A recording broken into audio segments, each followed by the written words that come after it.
اب بتائے گا کہ کیسے الیکشن ڈیلے کیا جا سکتا ہے. پاکستان کا آئین کہتا ہے کہ الیکشن کمیشن کو سارا وقت تیار ہونا چاہیے 90 دن میں الیکشن کروانا.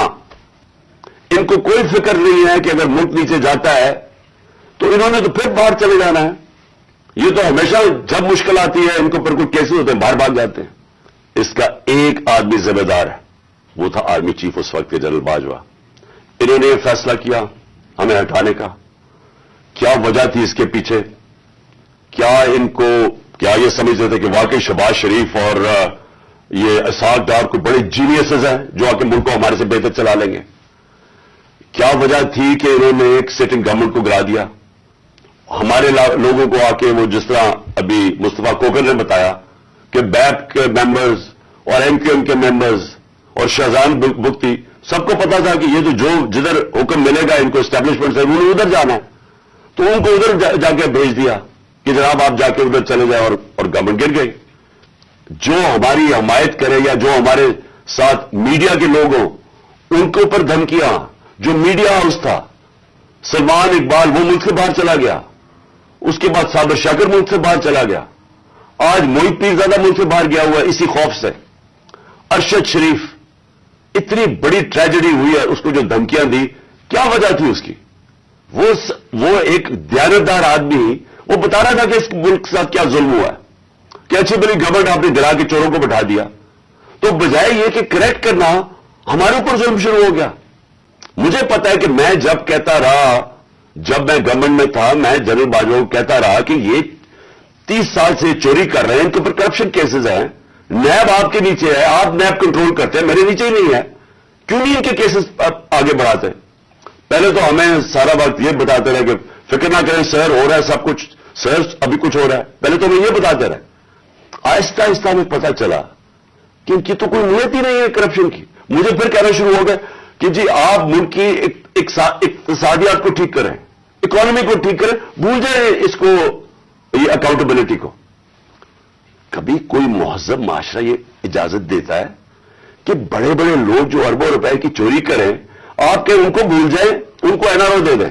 ایک جنرل مشرف نے نقصان کرایا تھا این آر او 1 کا, اس ملک نے بھاری قیمت ادا کی اس کی, 4 گنا زیادہ ہمارا قرضہ چڑھایا انہوں نے 10 سالوں میں لوٹ مار کر کے. اب پھر جب ان کے اوپر کیسز تھے 1100 ارب روپے کے کیسز ہیں, وہ انہوں نے پھر ان کو این آر او 2 دلوا دیا. تو کون تھا اس کا ذمہ دار؟ کس نے یہ کیا تھا؟ جنرل باجوہ نے کیا تھا. چن چن کے وہ لوگ جو 30 سال سے اس ملک کو لوٹ رہے تھے ان ساروں کو انہوں نے پاک اور صاف کر دیا. یہ اصل وجہ مایوسی کی آج پاکستان میں. مجھے ایک جگہ بتایا گیا جنرل باجوہ نے کہ جی آپ کے لوگوں کے اوپر ہمارے پاس تو فائلیں ہیں ان کی کرپشن کی, ان کے اوپر فلمیں بنی ہوئی ہیں, ان کی ویڈیوز بنی ہوئی ہیں. اب میں نے اس سے بھی کہا کہ کیا یہ ہماری ایجنسیز کا کام ہے کہ ہم ویڈیوز بنائیں اور گندی ویڈیوز بنائیں یا کسی کے اوپر کوئی اس کے اوپر فائلیں بنائیں؟ کیا یہ کام رہ گیا ہے؟ کیا یہ قوم اپنا پیٹ کاٹ کے اپنی ایجنسیز کو پالتی ہے, اپنی سیکیورٹی کے لیے پالتی ہے؟ وہ تو ملک کی سیکیورٹی کے لیے پالتی ہے. کیا یہ ان کا کام ہے آ کے بتائیں کہ جناب اس کے اوپر یہ فائل ہے تو ہم نے اس کی فلانی فائل بنائی ہوئی ہے اور ہم نے اس کے کوئی ویڈیو بنائی ہوئی ہے؟ اور اعظم سواتی سے جو کیا گیا اس کی بیوی کو ویڈیو بھیج دی, یعنی اس لیول پہ نیچے گرنا تھا. اور قصور اس کا یہ کہ وہ کہہ رہا ہے کہ N R O 2 general Bajwa نے دیا ہے. ساری بچہ قوم جانتی ہے کہ N R O 2 general Bajwa نے دیا ہے, این آر او 1 مشرف نے دیا ہے, سب کو پتا ہے. اب میں جو اگلی بات کرنا چاہتا ہوں وہ یہ کہ ہم نے آپس میں مشاورت کی. آج اوپینین پول ہے کہ 70% پاکستانی, سروے کے مطابق 70% پاکستانی کہہ رہے ہیں الیکشن کرواؤ. ہم نے آزادی مارچ بھی یہی کی. ہم نے گورنمنٹ کو ایک آئین کے اندر رہ کے ہم نے ان کو پریشر ڈالنے کی کوشش کی کہ دیکھیں یہ عوام ادھر کھڑی ہوئی ہے. مجھے یہ سازش کا پوری طرح پتا تھا.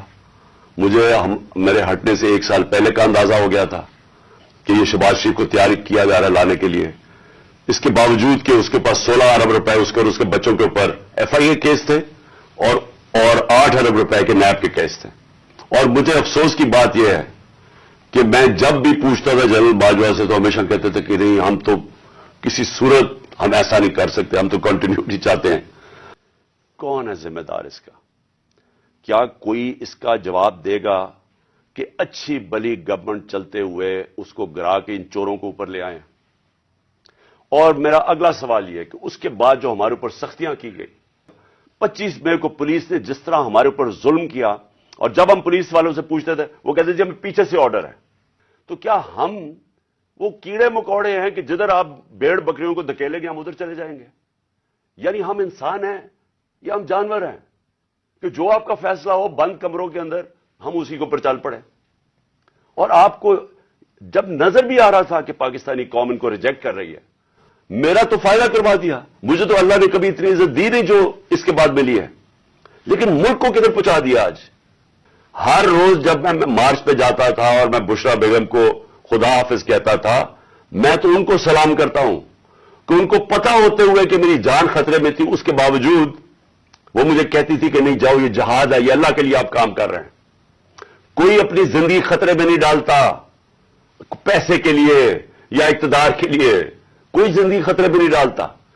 جہاد کے لیے جب آپ اللہ کے لیے کام کر رہے ہیں تب آپ پتا ہوتے ہوئے کہ اب زندگی خطرے میں, اس کے باوجود جاتا تھا میں. اور میں جیسے ٹھیک ہوں گا انشاءاللہ, جیسی میں چلنے کا قابل ہوں گا, میں پھر نکلوں گا باہر.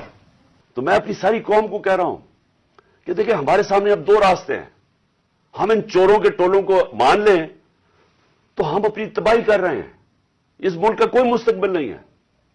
ایک ہی راستہ ہے کہ اب جدوجہد کریں. میں وہاں جب گیا, پنڈی پہنچا, ہم وہاں دھرنا بھی دے سکتے تھے, لاکھوں لوگ تھے.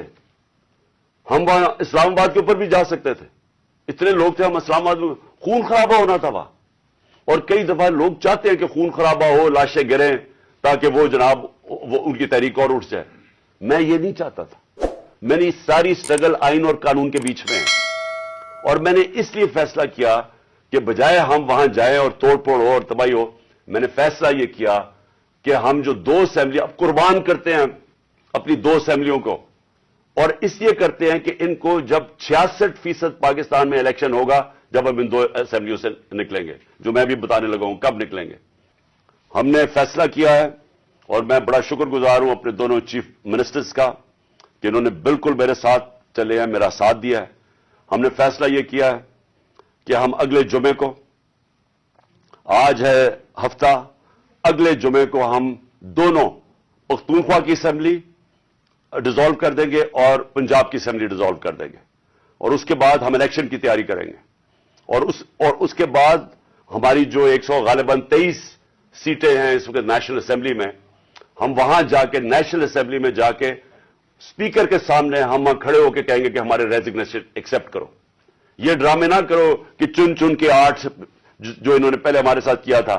اصل آپ سب کی ڈیوٹی یہ ہے کہ ہم اب کھڑے ہوں اور ہم ان چوروں کا اور اس کرپٹ نظام کا مقابلہ کریں, اور ہم کریں الیکشن کے ذریعے, اور الیکشن کے ذریعے ان کو سبق سکھائیں آئین اور قانون کے بیچ میں رہتے ہوئے. میں نہیں چاہتا کہ یہاں سری لنکا جیسا سچویشن ہو کہ لوگ سڑکوں کے اوپر آ جائیں اور توڑ پھوڑ ہو. میں چاہتا ہوں کہ ہم الیکشن کے ذریعے ان کو شکست دیں. ہم نے اس عوام نے ایک قوم بن کے ہم نے اس مشکل وقت سے نکلنا ہے, اور لیکن وہ نکلیں گے تب جب اس ملک کے اندر صاف اور شفاف الیکشن ہو, اور اس کے لیے ہماری اب جدوجہد جاری رہے گی. میں آپ سب کا شکریہ ادا کرتا ہوں کہ پھر سے آپ میری کال پہ آئے. پاکستان زندہ باد.